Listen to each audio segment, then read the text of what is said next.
Start करते हैं। आज हमारा ये है टॉपिक कौन सा, हिंदी भाषा। हिंदी भाषा और उनकी बोलियां, उपभाषा और बोलियां।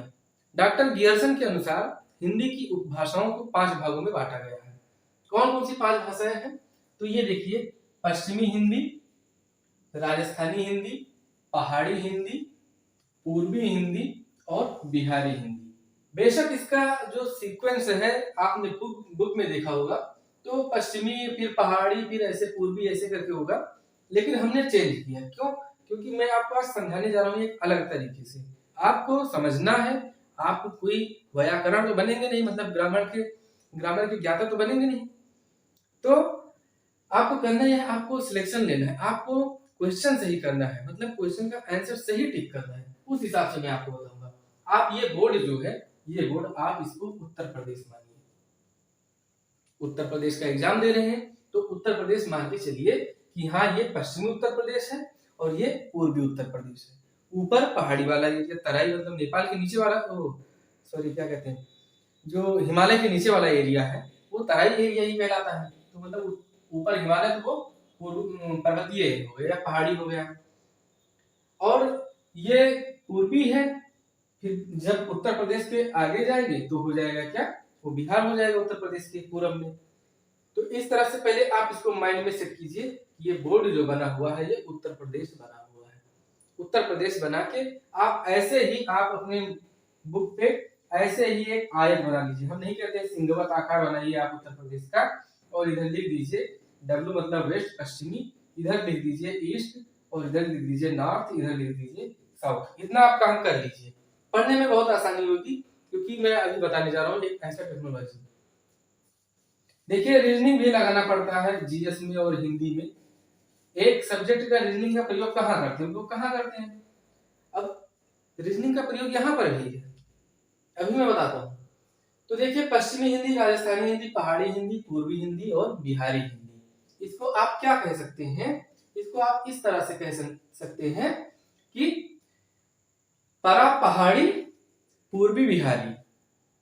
कितनी उपभाषाएं, 5 उपभाषाएं। क्या क्या उनका शॉर्ट नाम हम बता सकते हैं आपको, ट्रिक। परा पहाड़ी पूर्वी बिहारी। मैं भूल जाता हूं, आप लोग जो चीज ना समझ में आया कहिए तो उसको कमेंट कर दिया गया, तो मैं अगले वीडियो में उसको सुधार दूं। ये आप इतना नोट कर लीजिए कहीं पर, ये हिंदी की 5 उपभाषाएं हैं। हिंदी की 5 उपभाषाएं। बोलियां कितनी, बोलियां 18 हैं, भाषा कितनी 5, उपभाषा कितनी 5 है। देखिए हिंदी की उत्पत्ति कैसे हुई, कि संस्कृति से, संस्कृति में कौन सी, वैदिक या लौकिक। लौकिक से चलो बताते हैं। हिंदी की उत्पत्ति हुई संस्कृत से, मतलब अगर पूछा जाए हिंदी की आदि जन्मी तो संस्कृत। संस्कृत में वैदिक नहीं, लौकिक। लौकिक के बाद आई पाली, पाली के बाद आई प्राकृत, और प्राकृत के बाद जैसे रामेश्वर लिखा जाता है, रामेश्वर लिखा जाता है, तो रामेश्वर को प्राकृत में फिर इसे कहने लगे रामेश्वर। रामेश्वर गांव में जिसे कहते हैं रामेश्वर, रामेश्वर। तो ये मतलब बिगड़ा हुआ रूप, बिगड़ने लगा रूप। तो प्राकृत के बाद आई अपभ्रंश, और अपभ्रंश से ही हिंदी का निर्माण हुआ है। कहने का मतलब ये है, इसको मैं अलग वीडियो में कभी डिस्कस करूंगा। हालांकि आप बस इतना जानिए, इससे ये जो मैंने चार्ट बनाया है इसमें क्वेश्चन कहाँ कहाँ से आते हैं, ये हमारा समझाना आपका, मतलब आपको समझाना ये मेरा उद्देश्य है, इसलिए मैंने इसको बनाया है। तो हिंदी की 5 उपभाषाएं पूछ लिया जाता है प्रश्न कि निम्नलिखित में से कौन सी हिंदी की उपभाषा नहीं है, तो परा पहाड़ी पूर्वी बिहारी। तो परा, इसमें 2 भाषाएं हैं, कौन सी, पश्चिमी और राजस्थान। पश्चिमी और राजस्थान, इसमें 2 भाषाएं उपभाषाएं। फिर पहाड़ी पूर्वी और बिहारी, ये 3 है, तो 3 लोग 5 हो गई। इस तरह से आप इसको याद कर सकते हैं, परा पहाड़ी पूर्वी बिहारी। हिंदी की 5 भाषाएं, उपभाषाएं और 18 बोलियां। उपभाषाएं, बोलियां और भाषा सेम वैसे कनेक्शन है। जैसे देखो बोली का सीमित क्षेत्र होता है, यहाँ पे लिखते हैं इसको बी से, बोली। फिर बोली से दायरा जब बड़ा होता है तो उसको कहते हैं उपभाषा। उपभाषा। और जब इससे भी दायरा इसका बड़ा हो जाता है तब कहते हैं भाषा कि कौन सी भाषा यहाँ पर बोली जाती है। ठीक उसी तरह जिस तरह से होता है गांव, गांव गांव से क्या होता है कस्बा, कस्बा से होता है शहर।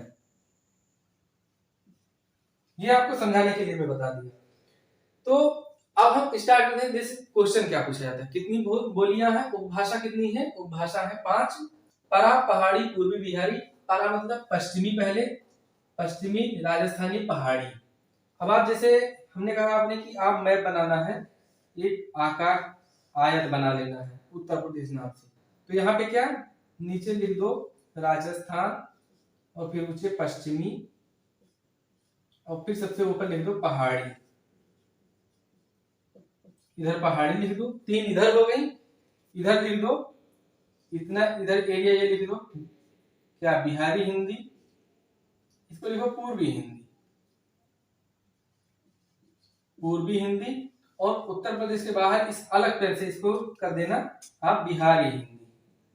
बस आपका लोकेशन क्लियर हो जाएगा कि कौन कौन सी, जैसे बिहारी पूछ लिया गया भोजपुरी किस भाषा के उपभाषा के अंतर्गत आती है, तो बता देंगे आप कि बिहारी हिंदी। तो अब हम इसमें ये बताएंगे कि पश्चिमी हिंदी के अंतर्गत कौन कौन सी बोलियां आती हैं, राजस्थानी हिंदी के अंतर्गत कौन सी बोलियां, पहाड़ी हिंदी के अंतर्गत कौन सी बोलियां, पूर्वी हिंदी के अंतर्गत कौन सी बोलियां, और बिहारी हिंदी के अंतर्गत कौन सी बोलियां। पश्चिमी हिंदी ये सौरसेनी अपभ्रंश से इसकी उत्पत्ति होती है।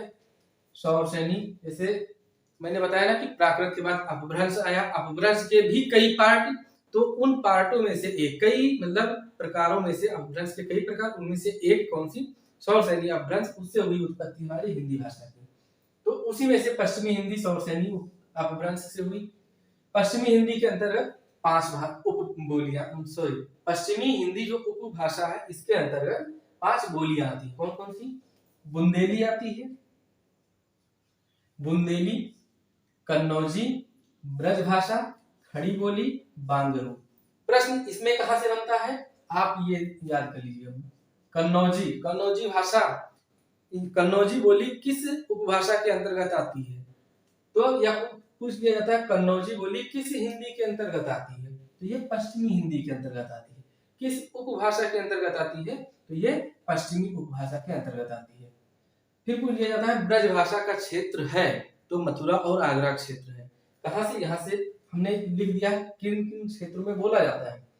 और सबसे पेट क्वेश्चन जो आपको कंफ्यूज करने के लिए पूछा जाता है कि निम्नलिखित में से, ये शायद लेखपाल में आया था क्वेश्चन, कि निम्नलिखित में से कौन सी भाषा जो है, हाँ निम्नलिखित में से कौरवी बोली जो है ये किस बोली को कहा जाता है, तो किस बोली को कहा जाता है, खड़ी बोली को। अब खड़ी बोली एरिया क्या है इसका, तो इसका दिल्ली, मेरठ, सहारनपुर, बिजनौर, इन जो जिले हैं इनमें बोली जाती है खड़ी बोली। बांगरू हिंदी या बांगरू बोली किस हिंदी के अंतर्गत या किस उपभाषा के अंतर्गत आती है, तो ये पश्चिमी। तो इस तरह से प्रश्न पूछा जाता है इसमें, खड़ी बोली और कौरवी, ये इसके लिख देना, क्या कहते हैं इंपॉर्टेंट टिक कर देना, जिसपे मैं स्टार बना रहा हूं इसको इंपॉर्टेंट टिक करना, इसको 10-12 क्या कहते हैं याद करना।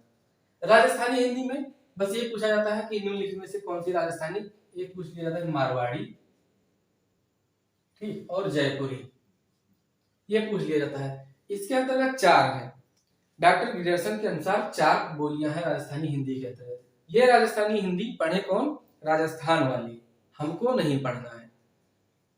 पहाड़ी हिंदी, पहाड़ी हिंदी के अंतर्गत 3 आती है, कौन कौन सी, कुमायूनी, गढ़वाली और कुल्लई। कुमायूनी है ये अल्मोड़ा और नैनीताल के क्षेत्र में बोली जाती है। गढ़वाली टिहरी और गढ़वाल के क्षेत्र में जो उत्तराखंड में है, नैनीताल भी उत्तराखंड में है। कुल्लू, ये जो कुल्लई बोली है ये कुल्लू में बोली जाती है, हिमाचल प्रदेश में। राजस्थान में जयपुरी, जयपुर में बोली जाती है। मालवी, उज्जैन एमपी में बोली जाती है, जहां से विकास दुबे पकड़ा गया था। निमाड़ी, ये खंडवा एमपी में मध्य प्रदेश में बोली जाती है। मारवाड़ी, ये जोधपुर और बीकानेर के क्षेत्र में राजस्थान में बोली जाती है। इधर हो गया पहाड़ी हिंदी। पूर्वी हिंदी आ जाते हैं, तो पूर्वी हिंदी देखिए इसमें कौन कौन सी भाषा, क्वेश्चन कहां बनता है, क्वेश्चन यहां बनता है, मैं आपको बता देता हूं क्वेश्चन के चांसेस। आज से मैं ये कोशिश करूंगा कि जो भी पढ़ाऊंगा उसमें क्वेश्चन कहाँ से बनता है, आयोग कहाँ से पूछता है, वो आपको, मेरा काम आपको नॉलेज देना नहीं है, मेरा काम आपको सिलेक्शन दिलवाना है, हेल्प करना है उसमें सिलेक्शन दिलवाने में। पूछ लिया जाता है छत्तीसगढ़ी बोली किस उपभाषा के अंतर्गत आती है, तो पूर्वी हिंदी के अंतर्गत आती है। या फिर पूछ लिया जाता है निम्नलिखित में से पूर्वी हिंदी के अंतर्गत कौन सी भाषा नहीं आती है। तीन, दो ये दिए रहेंगी, दो या फिर तीन ये दिए रहेंगी, एक चौथी कोई और दे दिया जाएगा, जैसे मैथिली दे दिया, मगही। तो ऐसे ऑप्शन आप उसको करेक्ट करना कि कौन सा ऑप्शन इसमें सही होगा, इसका उत्तर कौन सा सही होगा। तीन उपभाषाएं हैं इसमें, तीन भाषाएं हैं, तीन बोलियां पूर्वी हिंदी में, तीन बोलियां पहाड़ी हिंदी में, चार बोलियां राजस्थानी में, पांच बोलियां इसमें क्या कहते हैं पश्चिमी हिंदी में, और बिहारी में भी तीन। मतलब आप ऐसे जान लीजिए तीन तीन तीन, तीन त्रिका 9, 4 13, 5 18, टोटल कितनी बोली, 18 बोली है। अब प्रश्न यहां से और बोला जाता है, पूछा जाता है कि अवधि बोली का क्षेत्र क्या है। अब पर्टिकुलर दे दिया गया कि कानपुर नगर में कौन सी बोली बोली जाती है, तो अवधि बोली जाती है। कानपुर हुआ, लखनऊ हुआ, कानपुर नगर, कानपुर देहात हो गया, सुल्तानपुर हो गया, बाराबंकी, फैजाबाद, गोंडा, बहराइच, बलरामपुर, श्रावस्ती, लखीमपुर खीरी, सीतापुर, ये सब कौन सा बोला जाता है, अवधि बोली जाती है। बघेली, बांदा और चित्रकूट के क्षेत्र में बोली जाती है। छत्तीसगढ़ ये रायपुर के क्षेत्र में बोली जाती है। उत्तर प्रदेश में बता रहा हूं कि बांदा और चित्रकूट वाले एरिया में बोला जाता है, बघेलखंड वाले एरिया में बघेली बोली बोली जाती है, और मध्य प्रदेश में ये रीवा में बोली जाती है। छत्तीसगढ़ या रायपुर में बोली जाती है छत्तीसगढ़ी। बिहारी हिंदी पूछ लिया जाता है कि भोजपुरी किस हिंदी के अंतर्गत आती है, या भोजपुरी किस उपभाषा के अंतर्गत आती है, तो भोजपुरी बोली आती है बिहारी हिंदी के अंतर्गत। देखिए पहली इसमें एक जो भोजपुरी बोली है ये देखिए, आप लोग हिंदी कहते हैं, हम लोग हिंदी बोलते हैं, हिंदी नहीं बोलते हम लोग अवधि बोलते हैं, या तो अवधि बोलते हैं या तो हम खड़ी भाषा कोरवी बोलते हैं। जो दिल्ली वाले हैं जैसे शुद्ध हिंदी बोलते हैं उसको खड़ी बोली कहते हैं। इधर अवधि में बोलते हैं हम लोग, जैसे कहते हैं कि आज हम ना जइबे या हम ना खइबे।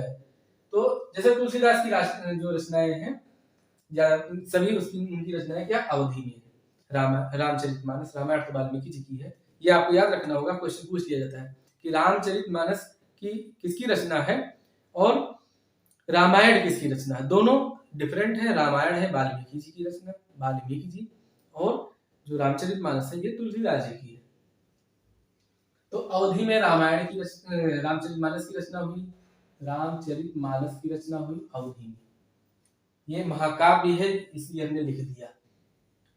अवधि हो गया।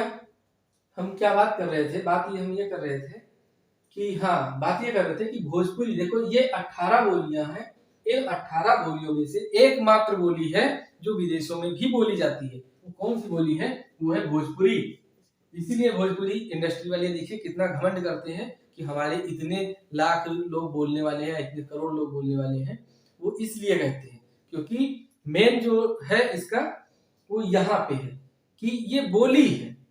जैसे आप हैं, अपने घर के सदस्य हैं, ठीक, अगर आपके एरिया के विधायक या सांसद ना पहचाने जाएं और उनके अलावा आप पहचाने जाएं, आप अपनी पहचान बना ले आके आज संसद भवन तक, तो ये एक गर्व की बात होगी कि हमारे यहाँ के विधायक और सांसद जो हैं ये नहीं पहचाने जाते हैं, इतना इनका वर्चस्व नहीं है जितना हमारा खुद का है या हमारे ग्राम प्रधान का है। ऐसे मान लीजिए, तो ये मान लीजिए ग्राम प्रधान है, ये है विधायक या सांसद कह लीजिए, ये विधायक कह लीजिए, हिंदी भाषा सांसद, इस तरह से मान सकते हैं कि ये सबसे छोटी जो हिंदी भाषा के अंतर्गत बोली जाने वाली सबसे छोटे एरिया में बोली जाती है, सीमित एरिया होता है भोजपुरी। और इसने क्या अपनी जगह बनाई है पूरे विश्व में, मतलब बोली जाती है लगभग ये, और पूरे विश्व में ना कहिए, इसको कहिए कि विश्व में मतलब भारत के बाहर बोली जाने वाली ये पहली बोली है। बोली, उपभाषा और भाषा तीनों में आपको अंतर समझना होगा। भाषा क्या होता है, भाषा क्या होता है, तो भाषा क्या होता है आप बताइएगा, भाषा क्या होता है, कमेंट में बताइएगा कि भाषा क्या होता है। ना हो तो भाषा के बारे में भी एक हम बना दें। भाषा देखिए भाषा हमारे मन के जो विचार होते हैं उनको प्रकट करने का एक माध्यम होता है। भाषा भी कई प्रकार से लिखित लिखित भाषा, मौखिक भाषा और सांकेतिक भाषा। जैसे हम आपसे कहें कि मतलब संकेत कर रहे हैं, क्या संकेत कर रहे हैं कि आप बहुत अच्छा इसमें सपोर्ट कर रहे हैं। अगर हम आपसे कहें, आपको देखकर या फिर हम हंसे या फिर आपसे ऐसे हम अपनी भौहें सिकोड़े, मतलब क्या कर रहे हैं कि हम इशारा आपसे कर रहे हैं कि कहाँ, कुछ आपसे पूछने की कोशिश कर रहे हैं ना। तो सबसे कठिन भाषा कौन सी होती है, भाषा के अंतर्गत पढ़ाएंगे। सबसे कठिन भाषा कौन सी होती है, सबसे कठिन होती है सांकेतिक भाषा। जैसे जाते हैं आप रोड पे, सिंबल लगा हुआ है, सिंबल लगा हुआ है इस तरह से, मतलब क्या है इसका, या सिंबल लगा हुआ है इस तरह से, इसका क्या मतलब है रोड पे, या फिर सिंबल लगा हुआ है इस तरह से, तो इसका क्या मतलब है। तो ये सांकेतिक भाषा है। अब जो जानते होंगे सांकेतिक भाषा बहुत कठिन है तो बहुत कम लोग जान पाते हैं। और सबसे इजी भाषा कौन सी है, मौखिक भाषा, कि बोल देते हैं और तुरंत समझ में आ जाता है। तो ये हो गया हमारा। हाँ, प्रश्न कहाँ से पूछा जा सकता है, भोजपुरी के आज यहाँ भटक गए थे, भोजपुरी के बारे में चर्चा करने लगे, गुणगान करने लगे। पूछ लिया जाता है मैथिली। मैथिली किस भाषा के, किस उपभाषा के अंतर्गत आती है, तो मैथिली आती है मगही के अंतर्गत, बिहारी हिंदी के अंतर्गत। और मगही जो है ये भी पूछ लिया जाता है। तो बिहारी हिंदी के तीनों बोलियां, पूर्वी हिंदी की तीनों बोलियां, राजस्थानी की जयपुरी और मारवाड़ी, पश्चिमी हिंदी की कन्नौजी, बुंदेली भी आप नोट कर लीजिएगा, कौरवी, ब्रजभाषा, बांदुरु, मतलब इसकी सारी बोलियां ये आप नोट कर लीजिएगा कि कहां से कहां पूछा जाता है। तो इसी तरह से इनसे प्रश्न आते हैं। ये हमें लगा कि बहुत इंपॉर्टेंट है, तो आपको बताने के लिए हमने इसको, बहुत टाइम लगा है, जान लीजिए कि वीडियो हमारा लेट इसलिए आता है कि टाइम बहुत लगता है। और मैं कोशिश करता हूँ कि एक ही वीडियो में जितना ज्यादा कंटेंट हो सके वो दे दूं। आप लोग एक गलती कर रहे हैं, मतलब गलती नहीं कर रहे हैं, अपने हिसाब से सही कर रहे होंगे, कि आप लोग देखते हैं वीडियो देखते हैं और फिर लाइक नहीं करते हैं या फिर कमेंट नहीं करते हैं। कीजिए ताकि हमें कुछ मिले, सुधार करने का। देखिए बहुत सुधार हमने किया है। मैंने पहली बार स्टार्ट किया था पढ़ाना और धीरे धीरे सुधार कर रहा हूँ, और मुझे पता चल रहा है कि हाँ, सुधार करने से कितना हमारे अंदर सुधार हुआ है। तो आप थोड़ा सा जैसे कमेंट करिए, उसमें बताइए कि क्या गलती हो गई, क्या अभी सुधार करने वाला है। जैसे आप हमारे संस्थापक मेंबर हैं, जो भी आप जुड़े हुए हैं, जैसे हमारी ये जो संस्था हमने इस्टेब्लिश किया है या सोच रहे हैं इस्टेब्लिश करने के, अब आप लोगों को सफलता दिलवाने में हम पूरा अपना योगदान देंगे। जो जो भी हो सकेगा वो हम आपके सामने परोसेंगे कि आप इसको ले लीजिए। ईमानदारी से अगर आप तैयारी करते रहे तो सिलेक्शन आपका कोई काट नहीं सकता है, 100% सिलेक्शन होगा। ये जान लीजिए, हमने जब मेहनत किया था तो इतने लोग बताए कि करप्शन हुआ, ये हुआ, वो हुआ। करप्शन में भी हमने जगह बनाया था अपनी ईमानदारी के बल पर। क्यों? क्योंकि जानकारी हमने हासिल किया था, हमने प्रैक्टिस किया था, हमने पढ़ा था, तो उसका बेनिफिट मिला था। जब बताओ कि करप्शन में भी अपनी जगह बनाने में हम लोग कामयाब हो गए, तो सोचो कितना पढ़े होंगे। तो यही सोचकर पढ़ो ना। पढ़ने में देखो भैया, कोताही ना करो। पढ़ोगे तो अपनी जिंदगी बनाओगे। आज मैं अगर कह दूं कि हाँ, ताजमहल लखनऊ में है, तो आप लोगों को मानना होगा तो मानेंगे, नहीं मानना होगा तो नहीं मानेंगे। हमें कोई फर्क नहीं पड़ता, क्योंकि हमारी जो आय का स्रोत है वो बन चुका है, आय का स्रोत बन चुका है। हम अपनी जो मुकाम है वो लगभग हम हासिल कर चुके हैं। तो इसमें देखिए, ये घमंड की बात नहीं है, ये मैं इसलिए बता रहा हूं ताकि आपके अंदर वो भावना आए कि आप भी वहां पर पहुंचने की कोशिश करें। बाकी इसको अन्यथा के सेंस में मत लीजिएगा, और मैं ऐसा कुछ नहीं बताना चाहता, लेकिन आप लोगों को मोटिवेट करने के चक्कर में मैं थोड़ा बता दिया। हो सकता है घमंड इसको मत समझिएगा, घमंड नहीं है, और घमंड करना भी क्या, एक दिन मिट्टी में ही तो मिलना है। तो ये था हमारा हिंदी भाषा की उपभाषा और बोलियां। क्वेश्चन ऐसे पूछ लिया जाता है कि पहाड़ी हिंदी या राजस्थानी हिंदी का विकास किस भाषा से या अपभ्रंश से हुआ है, तो अपभ्रंश, सौरसैनी अपभ्रंश। पश्चिमी हिंदी का सौरसैनी अपभ्रंश। पूर्वी हिंदी का पूछ लिया जाएगा तो अर्धमागधी अपभ्रंश आपको क्लिक करना है। या फिर पूछ लिया जाए कि अवधी बोली का जो विकास है वो किस अपभ्रंश के अंतर्गत हुआ है, तो अर्धमागधी। भोजपुरी, मगही और मैथिली इनका मागधी। तो ये थी हमारी उपभाषा और उनकी बोलियां, उनके क्षेत्र। हमें उम्मीद है कि ये वीडियो आपको, इतनी वीडियो मैंने दिया, सबसे ज़्यादा पसंद आया होगा, क्योंकि इनमें आप कंफ्यूज रहते होंगे कि क्या याद करें क्या ना याद करें। आपको सीधा सीधा काम करना है, इसको उत्तर प्रदेश मान लेना है। और हमने उत्तर प्रदेश के जो पश्चिमी एरिया वाले हैं उनको देखिए, इधर हमने बना दिया, ऊपर पहाड़ी कर दिया, बीच में पश्चिमी कर दिया, और उधर राजस्थानी कर दिया, उसके थोड़ा सा नीचे इधर जो बलिया वाला और गोरखपुर वाला से क्षेत्र है, इसको कर दिया हमने पूर्वी हिंदी। और उत्तर प्रदेश के बाहर हमने बना दिया क्या, बिहारी हिंदी। ये बिहारी हिंदी क्या लिख दिया हमने, ठीक। तो इस तरह से आप याद कर सकते हैं। इनको उपभाषाओं के नाम पूछ लिया जाता है, उनको हमने बताना, मतलब याद कराने के लिए हमने ये ट्रिक बना दिया। चलते चलते हमने ये ट्रिक बनाया है कि परा पहाड़ी पूर्वी बिहारी, परा पहाड़ी पूर्वी बिहारी। तो ये थी, उम्मीद है कि बहुत पसंद आएगा आपको। आपके सक्सेस में ये एक बढ़िया सा मील का पत्थर साबित होगा। उम्मीद करते हैं आपकी उज्जवल भविष्य कामना, उज्जवल भविष्य की कामना भी करते हैं। देखो नींद इतनी आने लगी है, शायद रात के कितने बज गए हैं, रात के 1:17 देख लीजिए आप। आपका वीडियो में रिकॉर्ड कर रहा हूँ ताकि कल सुबह मैं आपको वीडियो आपको प्रोवाइड करा सकूँ। कल सुबह देखिए आपके लिए वीडियो आएगा, सबसे पहले वीडियो आएगा जो विश्व की जल संधियां है, उन पे मैंने वीडियो बना दिया है, अपलोड कर दिया है। कल सुबह वो रिलीज होगा, मतलब आज सुबह रिलीज होगा ये वीडियो। अब आप देख रहे होंगे 5 या 8 बजे, तो आज जल संधि वाला, उसके बाद ये वीडियो आएगा हिंदी वाला। आप लोग वीडियो को सपोर्ट कीजिए, आप लोग सपोर्ट करते हैं, अच्छा लगता है, कमेंट कीजिए। बाकी आपका साथ बना रहा तो और अच्छा करने की कोशिश करेंगे। नमस्कार।